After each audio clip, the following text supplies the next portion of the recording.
இது ஒரு 1980களின் கிராமத்து நகைச்சுவை. கஞ்சனும் களி உருண்டையும் கதை. கேட்குறீங்களா? ஒரு கிராமத்தில் ஒரு அதிபயங்கரமான கஞ்சன் ஒருத்தர் இருந்தான். அவனுக்கு ஒரு பொண்டாட்டி, வள்ளியம்மான்னு பேரு. அவனை விட கஞ்சக்காரி. அவனுக்கு களின்னா உசுறு, அம்புட்டு உசுறு. ஆனா களிக்கண்டி திங்கிறதுக்கு நெய்யும் கருப்பட்டியும் செலவாகும்ல, அப்படின்ட்டு ஒரு நாளும் சமைக்கவே விட மாட்டான். ஒரு நாள் என்ன பண்ணா தெரியுமா அந்த பொண்டாட்டி? அவனுக்கே தெரியாம செம ரகசியமா அவன் வீட்டில் இல்லாத நேரம் பார்த்து தான் மட்டுமே களியை கிண்டி நல்லெண்ணெயை ஊற்றி 4 உருண்டை உருட்டி உருட்டி வச்சிருந்தா. பிடிச்சு வச்சிருந்தா. சொலகளை போட்டு வச்சிருந்தா. விடுவானா புருஷன்? எப்படியோ மொப்பம் பிடிச்சிட்டு திடீர்னு வர்ற மாதிரி வந்து நின்றுட்டான். வாசனையை பிடிச்சிட்டான்.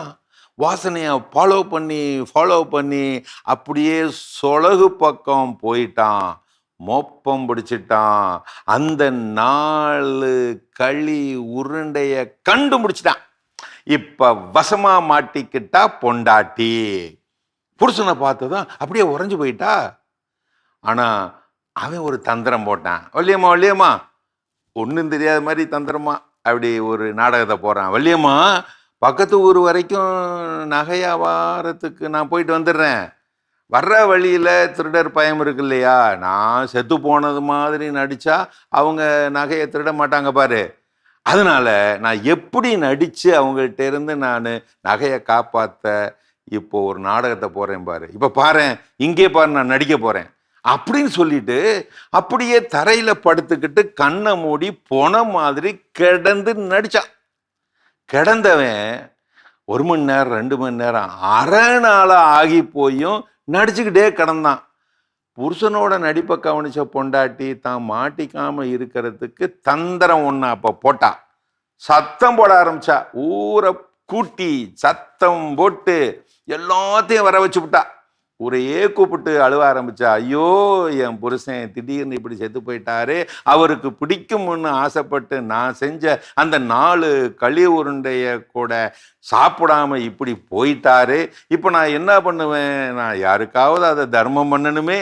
இப்போ நான் என்ன பண்ணுவேன்னு சொல்லி ஒப்பாரி வச்சு அழுதா. ஊர்க்காரங்க எல்லாம் கூட்டிட்டாங்க. அவங்களும் கூடி அழுவ ஆரம்பிச்சிட்டாங்க. சத்தத்தை கேட்டு இளவுக்கு வந்த ஒருத்தன் இவங்கள மாதிரியே களி உருண்டை பார்ட்டி மெல்ல களி உருண்டையை மோப்பம் பிடிச்சிட்டான். மோப்பம் பிடிச்சிக்கிட்டு மெல்ல அந்த களி உருண்டை இருந்த சொலகு பக்கமா போயிட்டான். அழுகையோட அழுகையா இவனும் அழுதுகிட்டு சந்தடி சாக்கில் அந்த சொலகுல இருந்த களி உருண்டை ஒன்றை எடுக்கவும் போயிட்டான். எடுக்கிறதுக்கு கையை வச்சு பக்கத்துல போனேன் பாரு. ஐயோ, இப்படி அநியாயமா தன்னோட களி உருண்டை வீணா போகுதே அப்படின்னு தரையில பொணமா கிடந்த அந்த பொணம் கத்த ஆரம்பிச்சிருச்சு. அடியே வள்ளியம்மா, அந்த 4 உருண்டையில 2 உருண்டைய எடுத்து என் பொணத்து மேல வச்சு போட்டு புதைக்க சொல்லு, என்ன பண்றது அப்படின்னு எந்திரிச்சு தொண்டைகளிய கத்திவிட்டான் பாரு. பொணம் எந்திரிச்சு கத்துறத பார்த்து இளவுக்கு வந்தவங்க எல்லாம் துணியக்கானான்னு பயந்து ஓட கூலா எந்திரிச்ச புருஷன் சொன்னானா, அடியே வள்ளியம்மா, அந்த 4 உருண்டையும் கொண்டு வாடி. உனக்கு 2, எனக்கு 2. எப்படி கதை? பேராசையும் கஞ்சத்தனமும் ஒரு மனிதரை ஊர் முன்னிலையில் கோமாளியாக்கிவிடும் எச்சரிக்கை. அட, சிந்தனையெல்லாம் இருக்கட்டும், விடுங்க. எப்படி இருக்கு இந்த களி உருண்டை கதை? போச்சு. இன்னைக்கு என்னோட சிந்தனை எல்லாமே இந்த களி உருண்டை மேலதான் இருக்க போகுது.